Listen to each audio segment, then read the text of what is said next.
Y a un bonheur qui chante en moi et qui me donne la joie, sans lequel je ne peux vivre, pour lequel je veux vivre.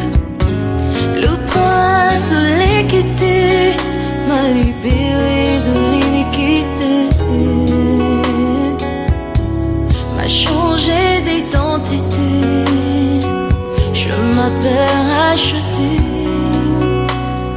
Où irai-je encore loin de toi, celui qu'on appelle Emmanuel, mon bonheur et ma joie, mon tout, en tout, mon bien précieux. La parole se trouve dans le livre des rois, 1er roi, chapitre 17. Nous allons lire le premier verset. Et après, nous allons lire aussi au chapitre 18, à partir du verset 16 jusqu'au verset 19. Je lis la parole de Dieu. Élie le Tishbite, l'un des habitants de Galade, dit à Akab: l'Éternel est vivant, le Dieu d'Israël dont je suis le serviteur. Il n'y aura ces années ici ni rosée ni pluie, sinon à ma parole. Je relis encore le verset. C'est le prophète Élie qui s'adresse au roi d'Israël, roi Akab. Élie le Tishbite, l'un des habitants de Galade, dit à Akab: l'Éternel est vivant, le Dieu d'Israël, dont je suis le serviteur. Il n'y aura ces années-ci ni rosée ni pluie, sinon à ma parole. Allons au chapitre 18. Nous allons lire à partir du verset 16. Le même livre, chapitre 18, verset 16 jusqu'au verset 19.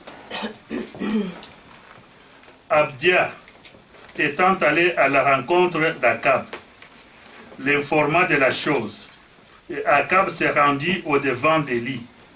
À peine Akab aperçut-il Élie qu'il lui dit: et c'est toi qui jettes le trouble en Israël.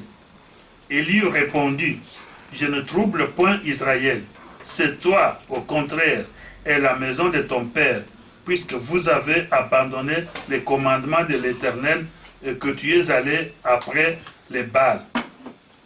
Fais maintenant rassembler tout Israël auprès de moi, à la montagne du Carmel, et aussi les 450 prophètes de Baal et les 400 prophètes d'Astarté qui mangent à la table de Jézabel. Amen. Amen.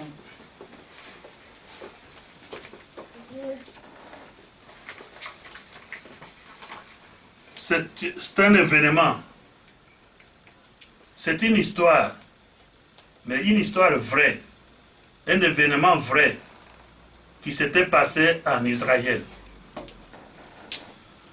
Le roi Akab était le roi d'Israël, le royaume du nord, parce qu'Israël a été divisé en deux royaumes. Le royaume du sud appartenait à la maison de David. Et le royaume du nord était donné à Jéroboam. Et Akab était devenu roi de ce royaume-là. Mais Akab avait fait des choses abominables devant l'Éternel. Des choses que même les rois précédents, les rois qui avaient régné avant lui, n'avaient pas fait en Israël. En se mariant avec la princesse sidonienne, Jézabel, parce que Jézabel était la fille du roi de Sidonie. Et cette fille avait amené avec elle le dieu de son pays. Leur dieu s'appelait Baal.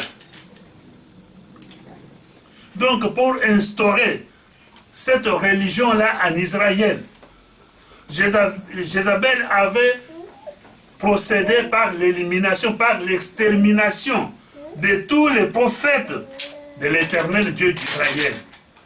Il avait exterminé tous les sacrificateurs, tous les hommes de Dieu influents.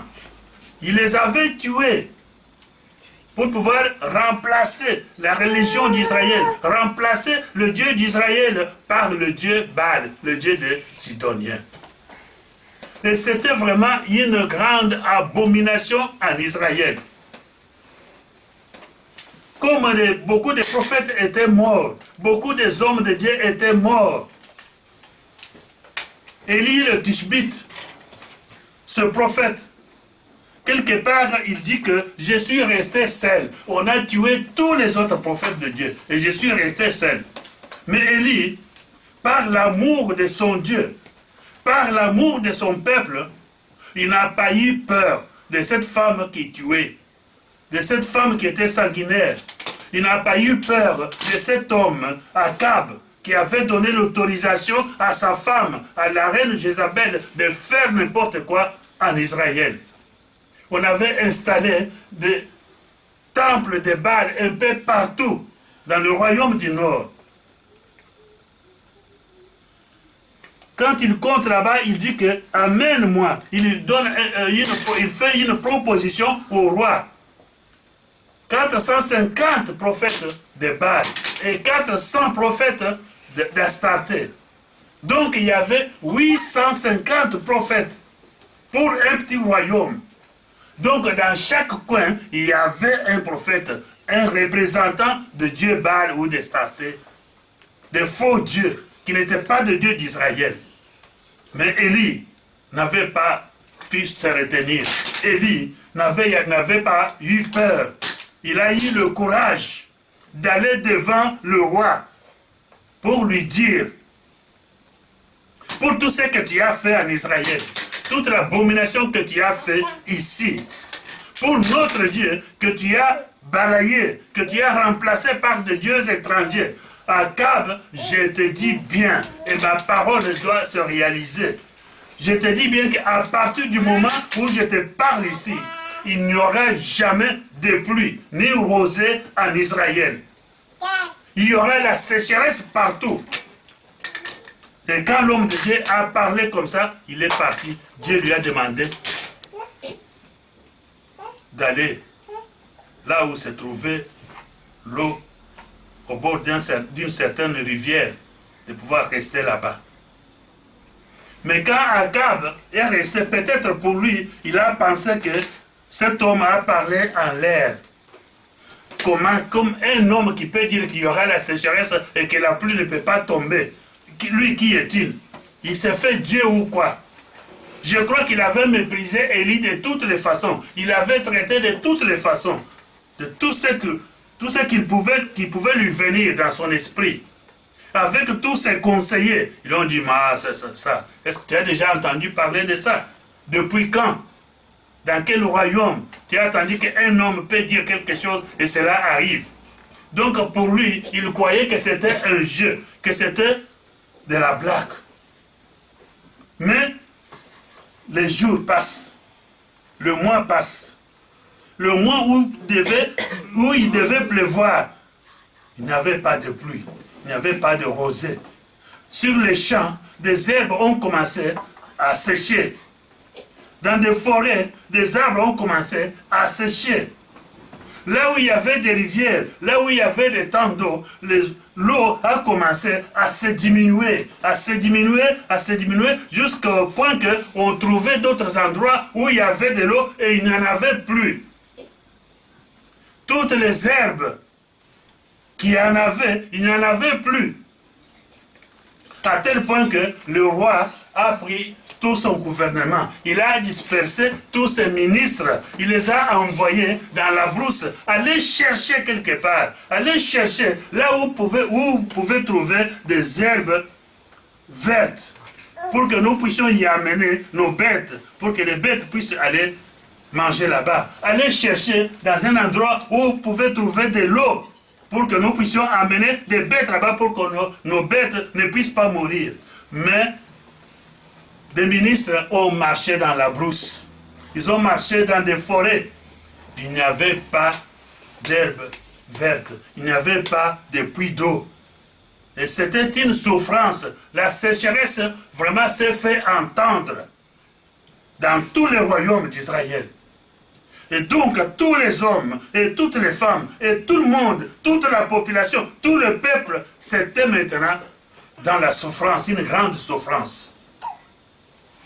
À tel point que Akab avait envoyé des gens, des mercenaires, dans tous les royaumes qui existaient pour qu'on puisse chercher cet homme, Élie, pour pouvoir l'arrêter, ou bien pour pouvoir l'éliminer, les tuer, s'il n'avait pas moyen de la ramener en Israël, qu'on les tue.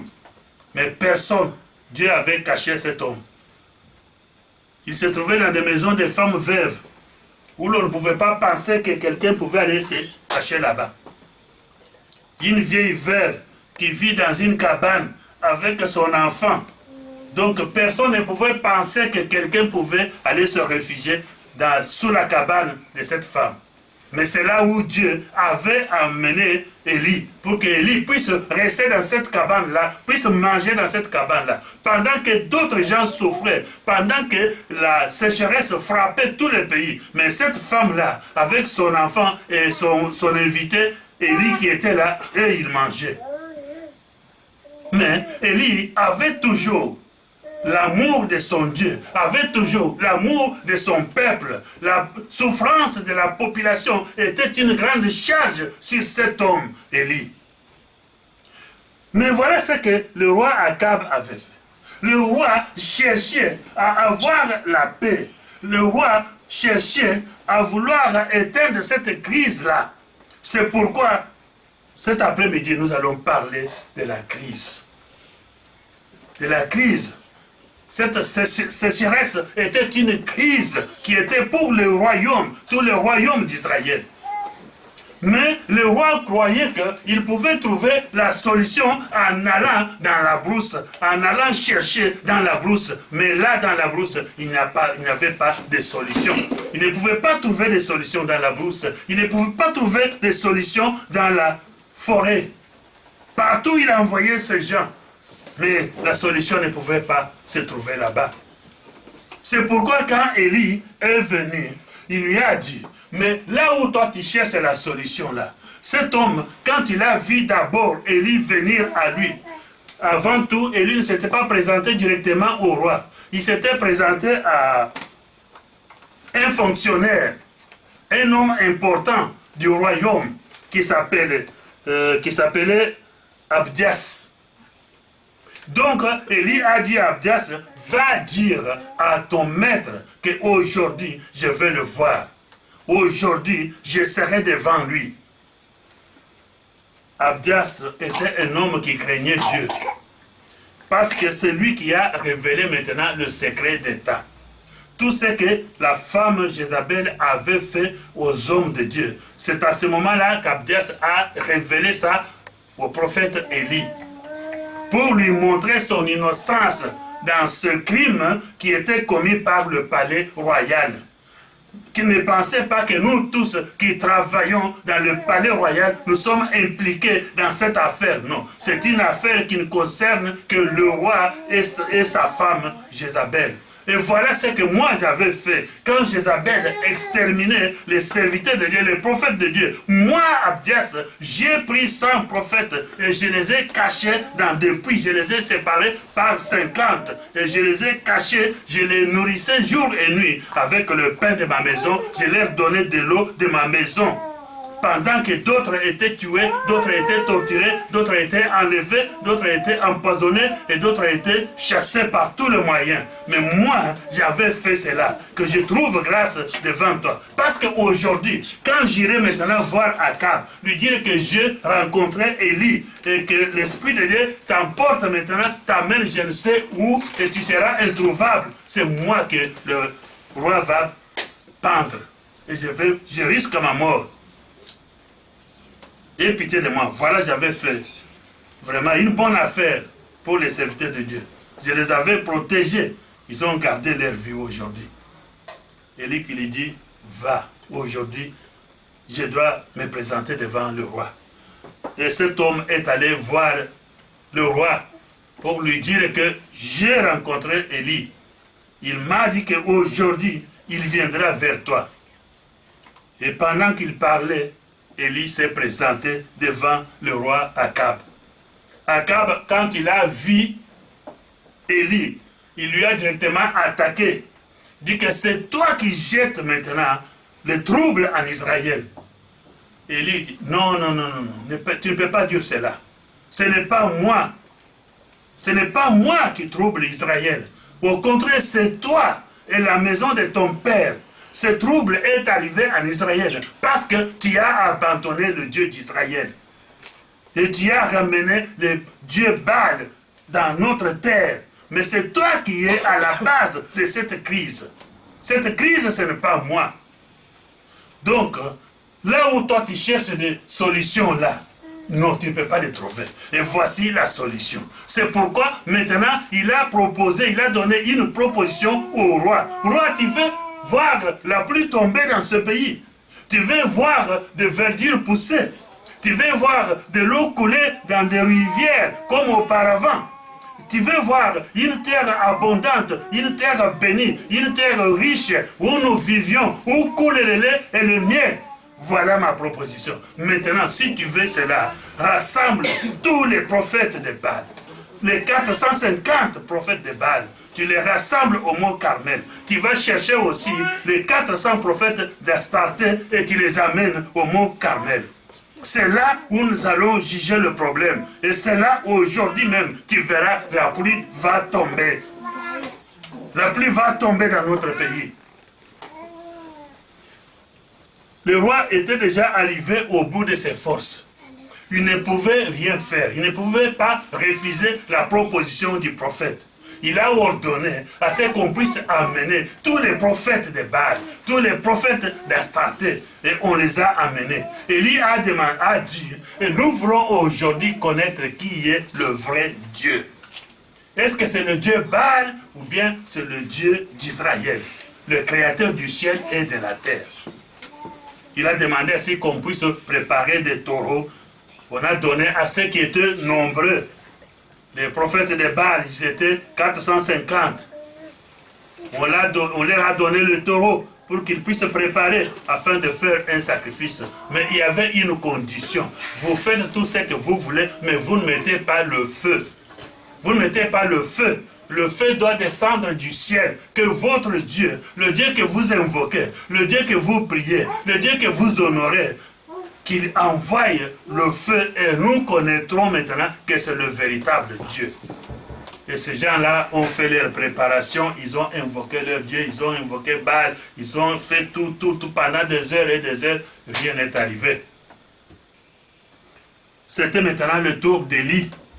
Il a préparé aussi son sacrifice. Il a coupé le taureau, on a amené le bois, il a demandé de l'eau, on a aspergé de l'eau cette fois, et il s'est agenouillé. Il a dit, Dieu du ciel et de la terre, le Dieu d'Abraham, le Dieu d'Isaac, notre Dieu à nous, le Dieu vivant que moi, Élie, je sers. Maintenant, nous voulons connaître si tu es le vrai Dieu ou le faux Dieu.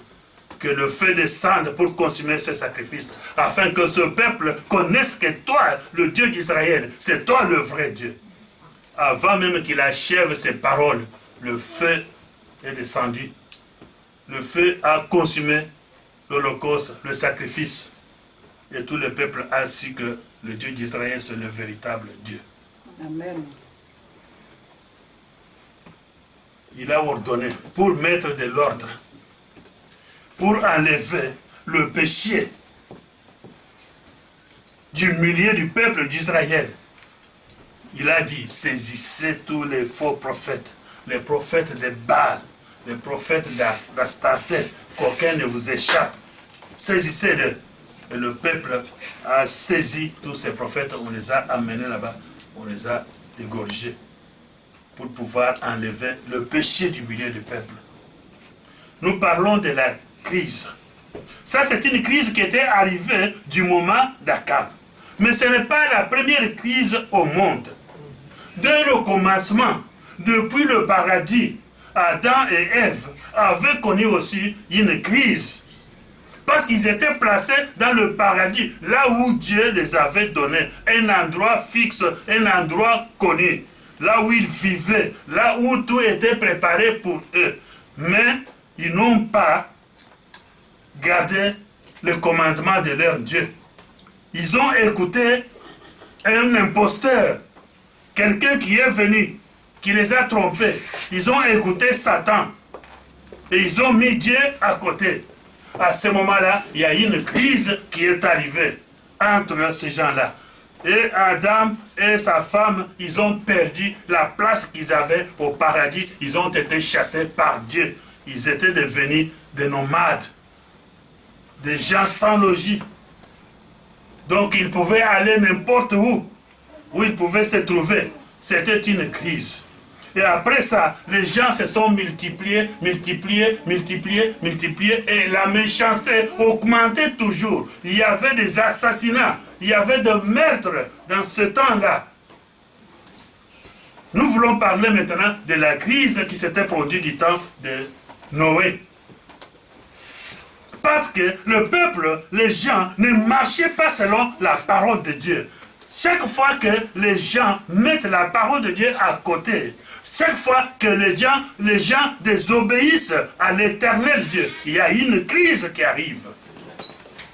Et c'est là où nous connaissons cette pluie. La pluie que les gens considèrent comme une bénédiction du ciel. Mais la pluie de Noé, c'était devenu une pluie de malédiction. Une pluie de malédiction, une pluie de punition, une pluie de mort. Parce que les hommes s'étaient déroutés, s'étaient éloignés de la voie de Dieu. Ce temps-là, tu ne pouvais pas marcher avec ta femme. Si tu as une belle femme, ça c'est bien que tu es un homme mort. Si tu as de la chance, on prend ta femme et on te laisse partir. Si tu n'as pas la chance, on prend ta femme et on te tue. C'est pourquoi Abraham avait dit à sa femme que si on te demande, tu es la femme de qui, dis que moi je suis ton frère, toi tu es ma soeur. Ne dis pas que tu es ma femme, sinon on va me tuer.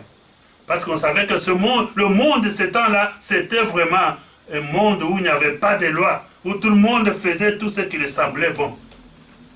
Donc tout le monde faisait de péché devant l'Éternel, abomination sur abomination. Et cette crise-là est arrivée. Il y a une crise qui était arrivée aussi à la tour de Babel. Les gens s'étaient rebellés encore contre l'Éternel Dieu, en construisant la tour pour pouvoir atteindre Dieu, pour pouvoir devenir comme des dieux. Mais Dieu, dans cette crise-là, Dieu a dispersé le peuple. Il a multiplié des langues. Il y a eu la confusion parmi le peuple. C'est à partir de là que le peuple se sont répandus sur toute la terre. Là où nous nous trouvons maintenant. Parce qu'il y avait eu une crise. Mais chaque fois que le peuple s'éloigne de Dieu, chaque fois que le peuple mette la parole de Dieu à côté, chaque fois que le peuple désobéisse à Dieu, il y a une crise qui frappe le peuple. Nous parlons de la crise, mais aujourd'hui, il y a une crise mondiale, dans le monde entier, une crise qui se fait entendre, une crise qui frappe tous les pays. Pourquoi? Pourquoi? Pourquoi le peuple, pourquoi le monde, pourquoi les gens ne se demandent pas pourquoi il y a cette crise terrible? C'est parce que les hommes se sont éloignés de la voie de Dieu. Des pays que nous appelons des pays de grande puissance, des grands pays, des pays riches, ils ont instauré des lois qui est vraiment contraire à la parole de Dieu. Ils ont officialisé le mariage des homosexuels. Les gens du même sexe peuvent se marier, et c'est bien, et c'est officialisé. Mais dans le temps, les gens qui avaient vécu, qui dirigeaient avant eux, des présidents actuels, qui dirigent le monde, qui dirigent tous les pays du monde, ils ont choisi un chemin qui s'éloignent du chemin de Dieu. Mais personne ne parle de cela. Personne n'en parle. Il y a seulement ici en Belgique, où il y avait un homme, un prélat catholique qui avait parlé, qui avait dit que ces gens-là sont des malades. Il a dit que des homosexuels sont des malades. Seulement ce mot-là qu'il avait sorti, il s'était attiré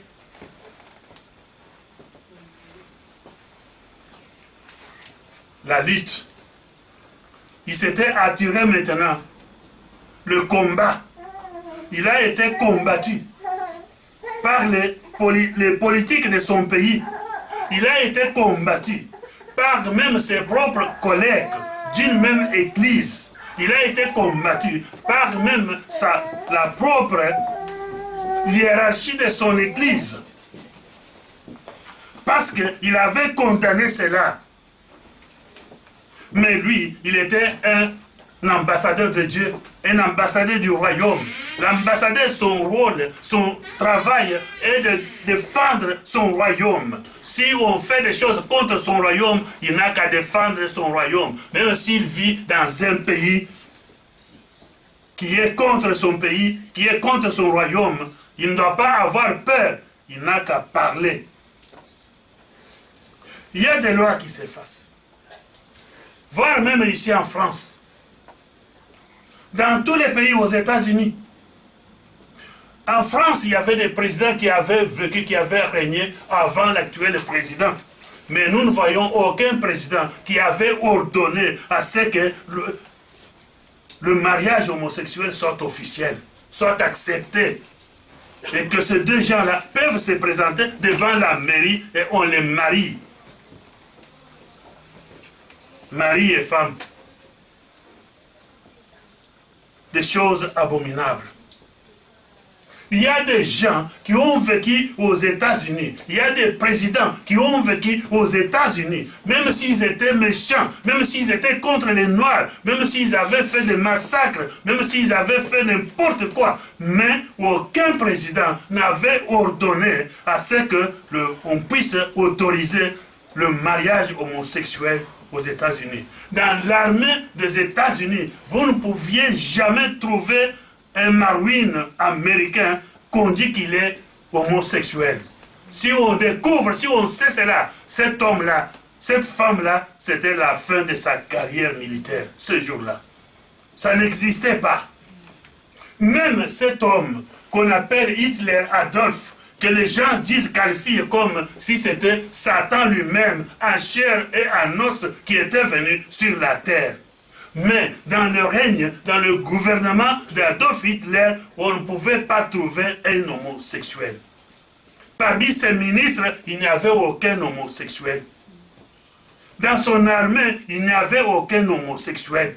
Même si on apprenait parmi le peuple, parmi la population, qu'il y avait un homme ou une femme qui était homosexuel, cette femme-là, cet homme-là, c'était sa mort ce jour-là.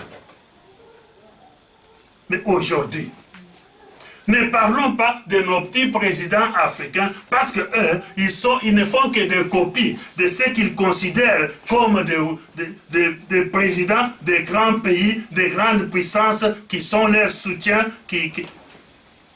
Ne parlons pas de... parce qu'eux, ils sont toujours derrière. Ils sont là pour dire oui, oui, oui, oui. Aujourd'hui, le mariage homosexuel est autorisé un peu partout. Et c'est normal. Il n'y a aucun ténor, aucun homme de Dieu qui s'élève pour condamner cela, que ce soit ici en Europe, que ce soit en Amérique. Et pourtant, on connaît aujourd'hui qu'il y a des hommes de Dieu, des gens que Dieu a élevés. Ces gens-là, s'ils fassent une seule déclaration, et ça passe sur tous les TV du monde, sur toutes les télévisions du monde, toutes les radios du monde, dans tous les journaux du monde. On parle de cela, mais ils se taisent. Ils ne parlent pas. Mais ils disent que la crise est là. La crise est dans le pays. La crise est dans des églises. La crise est dans des foyers, dans nos familles, dans nos couples, dans nos maisons. La crise est partout. Aujourd'hui, même ceux qui se disent de pasteurs, de serviteurs de Dieu, ils se contredisent. Des discours qu'ils tiennent aujourd'hui, ce n'est pas le même discours qu'ils vont tenir demain. Demain, ça sera un autre discours qui est totalement contraire au discours qu'ils tiennent aujourd'hui. La crise. Pourquoi la crise arrive? Quand il y a le déroutement, quand on ne respecte pas la parole de Dieu, quand on n'est pas fidèle à l'éternel Dieu, c'est déjà une crise.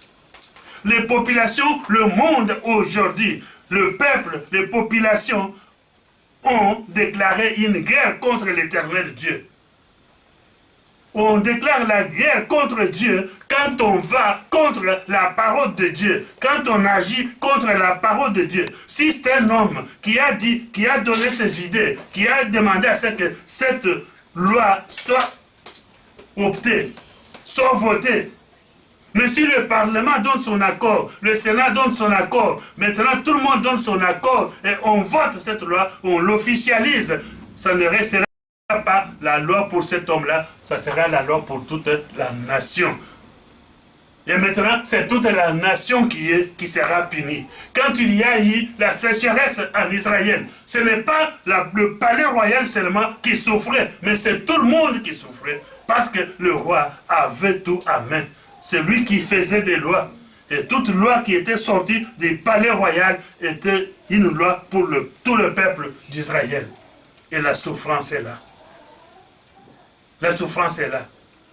Ils font des réunions, les réunions de G12, si c'est G8, si c'est G5, pour trouver la solution à cette crise. Mais la solution n'est pas là. C'est ça, c'est comme Akab qui était dans la brousse avec ses ministres. Eux aussi, ils sont dans la brousse, là où ils cherchent la solution pour résoudre cette crise. Mais la solution n'est pas là. La solution est en Dieu. Il faut qu'ils reviennent à Dieu. Il faut qu'ils respectent la parole de Dieu, qu'ils marchent selon la parole de Dieu, et vous verrez que la crise sera finie. Et la pluie va tomber. La pluie va tomber. La terre s'est fâchée. La terre est devenue stérile à cause du sang humain. Le sang humain que la terre consomme chaque fois, chaque jour, à chaque moment. La terre est inondée avec le sang humain et la terre est devenue stérile. Il y a la crise maintenant. Comment trouver solution à cette crise? Vous pouvez vous réunir, mais la solution n'est pas là. Vous pouvez aller aux Nations Unies, vous ne trouverez pas la solution. Vous pouvez faire venir de MONUSCO dans votre pays et vous ne trouverez pas la paix. Mais la paix, cherchez l'éternel Dieu. Dieu dit que cherchez-moi et vous me trouverez. Si vous m'abandonnez, moi aussi je vous abandonne. Amen. Si la crise est là, c'est parce que nous nous sommes éloignés de Dieu. Nous nous sommes éloignés de Dieu. Que le peuple revienne vers Dieu, cherche la face de Dieu, cherche la volonté de Dieu. Et la pluie va tomber. La pluie que vous espérez, la solution que vous cherchez, ne viendra pas d'ailleurs. Mais ça vient de Dieu. Amen. Des hommes et des femmes dans le foyer, dans la maison, la crise est là. Parce que personne ne dit la vérité. Dis la vérité à ta voisine, dis la vérité à ta femme, dis la vérité à ton mari. Cherchez maintenant la paix avec l'éternel Dieu. Cherchez maintenant pour voir où est-ce que vous l'aviez abandonné. Et cherchez-le, revenez à Dieu. C'est lui qui était parti, qui avait abîmé tout ce que Dieu lui avait donné, l'argent de la famille. Là où il est parti, il a même fait des enfants. Mais la crise est là. La famille est là dans la maison. Mais si Dieu parvient à toucher le cœur de cet homme-là, s'il revient dans sa maison, vers sa femme, vers ses enfants, s'il s'humilie, s'il demande le pardon, toi, femme qui est là, l'amour de ta famille, l'amour de tes enfants, si tu t'arranges avec cet homme-là, si tu t'arranges avec cette femme-là, si vous vous arrangez avec votre Dieu, Si vous mettez votre vie en ordre, la crise qui se trouve dans votre maison trouvera une solution. Amen. La solution est en Dieu. Celui qui vient, quand Dieu fait la paix avec le monde, dans toutes ces crises-là dont nous avons cité ici, mais c'est Dieu qui faisait toujours la paix avec la population, avec ses créatures. Dieu avait l'amour. Il savait que si je laisse l'homme que j'avais créé à mon image, l'homme sera perdu pour toujours. Mais c'est Dieu qui mettait des moyens devant l'homme afin que l'homme puisse se réconcilier avec lui, afin que l'homme puisse retrouver la vie. C'est Dieu qui a envoyé Jésus-Christ selon son plan. Selon son plan pour sauver l'homme. Pour que l'homme se réconcilie avec lui. Pour l'amour que Dieu a pour l'humanité tout entière. On dit que Dieu a tant aimé le monde. Il a donné son Fils unique afin que quiconque croie en lui ne périsse point. Si toi aussi tu as tant aimé ta famille, tu aimeras à ce que vous puissiez vous entendre dans la maison. Que le papa et la maman puissent s'entendre dans la maison pour que la paix puisse revenir. Pour que Dieu puisse bénir encore, revenir encore dans votre famille et soutenir encore votre famille dans toutes les épreuves qui peuvent se présenter. La solution est en Dieu. Les gens, il y a des pays tout entiers qui sont dans des crises graves, même des crises politiques, des crises financières. Je crois que tous les présidents du monde, ils ont des conseillers. Ces gens-là, ils ne connaissent pas tous les domaines. Ils peuvent être capables dans un domaine donné, mais tous les autres domaines-là, ils ne sont pas capables. Mais ils ont des conseillers dans chaque domaine. Même dans le domaine religieux, ces présidents-là, ils ont des conseillers, des gens capables, des gens qui connaissent la loi de Dieu, les gens qui connaissent Dieu, qui peuvent le guider sur la bonne voie. Mais quand ces gens-là prennent des décisions contre la parole de Dieu, que font les conseillers? Que font les conseillers qui sont là? Ils ont peur de dire la vérité au président, au roi, aux députés, aux sénateurs. Ils ont peur de dire la vérité pour ne pas perdre leur poste. Ou bien ils ont peur parce que si nous disons la vérité, on va nous tuer. Vous avez peur de la mort, vous avez peur de l'épée, de votre gouvernement, de votre président. Mais Dieu a dit, celui qui échappera à l'épée de Géasi, il y a l'épée de Jéhu qui l'atteindra. Et celui qui échappera à l'épée de Jéhu, il y a la paix d'Élysée qui l'atteindra. C'est que l'épée d'Élysée signifie l'épée de Dieu. Si les hommes ne vont pas te tuer, ne vont pas t'atteindre, mais Dieu t'atteindra. Mais si tu fuis, tu dis que tu ne peux pas dire, tu ne peux pas conseiller à ton président qui accepte des lois qui sont une abomination devant l'Éternel Dieu. Tu ne veux pas lui dire non, président. Là où tu fais, tu cherches la mort de toute la nation. Tu t'ériges contre Dieu. Tu déclares la guerre contre l'Éternel Dieu. Mais on ne peut pas déclarer la guerre à Dieu. Quand tu vas contre la parole de Dieu, la parole de Dieu ne permet pas à ce que des gens de même sexe peuvent se marier, peuvent cohabiter, peuvent vivre ensemble. Non, c'est une abomination qui ne peut pas se faire et qui ne se fera jamais. Ça, c'est une guerre qu'on déclare contre l'Éternel Dieu. Et voilà maintenant la crise.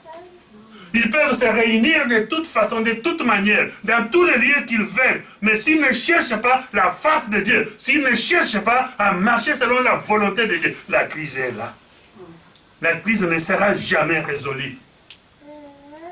Vous pouvez aller à Kampala, faire vos réunions, prendre vos décisions. Vous pouvez aller à Sin City, prendre des résolutions. Vous pouvez vous réunir même au palais du peuple. Vous pouvez faire des concertations de toute manière et de toute façon. Mais si vous ne cherchez pas la vérité, si vous ne revenez pas à la vérité c'est Dieu. Jésus dit que je suis le chemin et je suis la vérité. La vérité c'est Dieu. Que la vérité revienne maintenant dans nos foyers, dans nos maisons, dans nos familles. Une famille qui s'était séparé, une famille où il y avait la crise, que le papa et la maman puissent se dire la vérité, puissent revenir à Dieu, recommencer à zéro, recommencer avec Dieu, se réconcilier avec Dieu et la crise sera résolue. Dans un pays où des lois sont prises, des lois contre la parole de Dieu, des lois qui sont une abomination, que Dieu ne veut pas. Si on ne revient pas sur ces lois-là, si on s'entête, il y a même des mères qui disaient que moi, selon mes convictions, je ne peux pas marier des homosexuels dans ma mairie. Mais aujourd'hui, il y a une loi, on les exige, tu es mère et tu dois appliquer la loi. Tu dois appliquer la loi. S'il y a des hommes qui se présentent, tu les maries par imposition. Et vous demandez, vous cherchez à résoudre la crise. La crise est là. La crise est là. Mais la solution, pour trouver la solution à cette crise, il faut que nous revenions à l'éternel Dieu. Amen. Que nous revenions à la parole de Dieu. Amen. La crise, même dans des églises, que l'église revienne à la parole de Dieu. Que nous cherchions nous tous la volonté de Dieu. Que chacun cherche à faire, à accomplir la volonté de Dieu. Et il y aura la paix dans le monde. Amen. Ce n'est pas l'ONU qui doit amener la paix. Amen. Ce ne sont pas des armes. Des gens pensent que la guerre, c'est seulement la guerre que nous voyons en Syrie, que nous voyons en Irak, que nous voyons en Afghanistan, que nous voyons à l'est du Congo, des bombes que nous entendons, des attentats que nous voyons en Nairobi, un peu partout au monde. Les gens pensent que c'est seulement ça. Mais il y a aussi une guerre qui est déclarée contre l'Éternel, notre Dieu, contre la parole de Dieu. Si toi tu marches contre la parole de Dieu, sache bien que tu as déclaré une guerre contre l'Éternel. Tu as déclenché une guerre contre l'Éternel, ton Dieu. Mais qui peut combattre contre Dieu? Qui peut attaquer le lion de la tribu de Juda? Qui peut attaquer Dieu? Il faut que nous revenions. Que le monde revienne à l'Éternel Dieu. Que le monde revienne sur les décisions, les lois qui sont optées, qui sont votées, mais qui sont contre la parole de Dieu, qui sont contre la Bible. Dieu nous parle. Dieu nous parle. On ne peut pas avoir peur. Mais on parle. Mais s'il y a des ténors, des gens que Dieu a élevés, des évangélistes mondialement connus, mais qui se taisent devant ce problème, qu'ils sachent bien qu'ils participent aussi à ces manigances-là. Ils participent aussi. Il faut qu'ils s'élèvent, il faut qu'ils parlent. Il y a des gens ici en Europe, il y a des gens en Amérique, il y a des gens en Angleterre, des grands hommes de Dieu, des gens qui ont le pouvoir, qui ont la parole, et qui parlent. S'ils parlent aujourd'hui, le monde entier doit connaître qu'un tel a parlé. Un tel a dit ceci, un tel a dit cela. Si vous parlez et que les autorités ne veulent pas comprendre, toi tu as fait ton travail. Mais si tu t'étais, sache bien que tu es complice à ces choses-là. Ils sont des pasteurs ici, que nous pouvons appeler, s'ils sont des pasteurs ou des pasteurs, on ne sait pas. Mais ce sont des pasteurs, parce que des pasteurs restent fidèles à l'Éternel Dieu. Mais des pasteurs sont venus pour ramasser tous ceux qui les rencontrent. Mais ce ne sont pas des vrais serviteurs de Dieu. Si vous aviez agi par la peur, revenez. Revenez. C'est une seule façon de combattre la crise que nous voyons aujourd'hui. Revenons à la vérité. Revenez à la vérité dans votre maison. Revenez à la vérité dans votre pays. Revenez à la vérité dans le monde. Revenez à la vérité. Des gens qui ont vécu avant toi, qui ont dirigé avant toi, n'ont pas pris de telles décisions, n'ont pas pris de tels commandements. Mais toi, tu l'as fait. Toi, tu l'as fait. Pourquoi? Pour gagner la confiance de ces gens-là qui sont dans ces choses. Pour gagner des voix de ces gens-là qui sont dans ces choses. Alléluia. Amen. Dieu nous parle. Dieu veut donner la paix. Nous avons le Dieu qui nous aime. Dieu qui a tant aimé le monde. Dieu aime le monde. Dieu ne veut pas que le monde se perde. Mais Dieu veut que le monde soit sauvé. Ce sont des hommes eux-mêmes qui peuvent causer leur perte. Qui peuvent causer la perte de ce monde.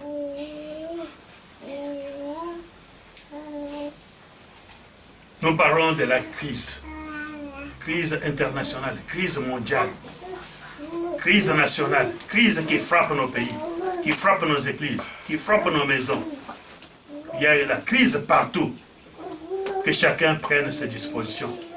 À l'endroit où tu es, là où il y a une portion d'autorité, une portion de responsabilité, cherche la face de Dieu. Remets Dieu à sa place. Remets Dieu dans ta maison. Remets Dieu dans tout ce que tu fais. Cherche Dieu et suis Dieu et marche selon le chemin qui est déjà tracé. Il n'y a pas de chemin. Il y a un seul chemin. Le chemin ici, c'est la vérité et marchons sur la vérité. Et nous allons réussir. Que ces paroles nous fortifient. Que ces paroles nous donnent des ailes.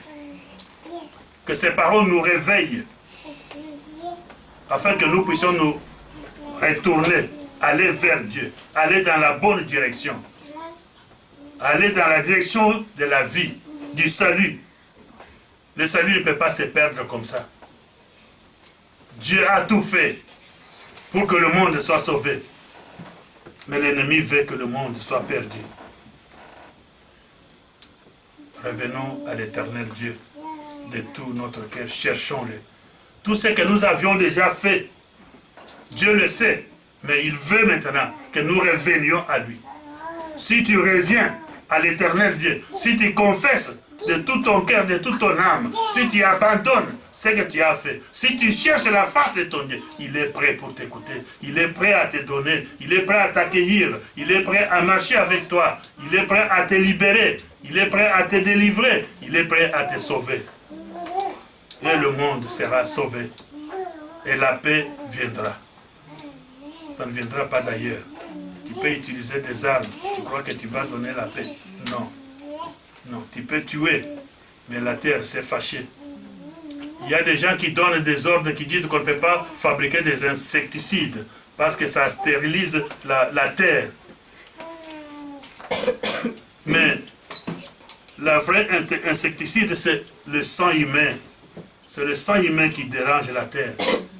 C'est le sang humain qui sèche la terre, qui appauvrisse la terre. Dans tous les coins du monde, il y a le sang qui coule, le sang innocent qui coule.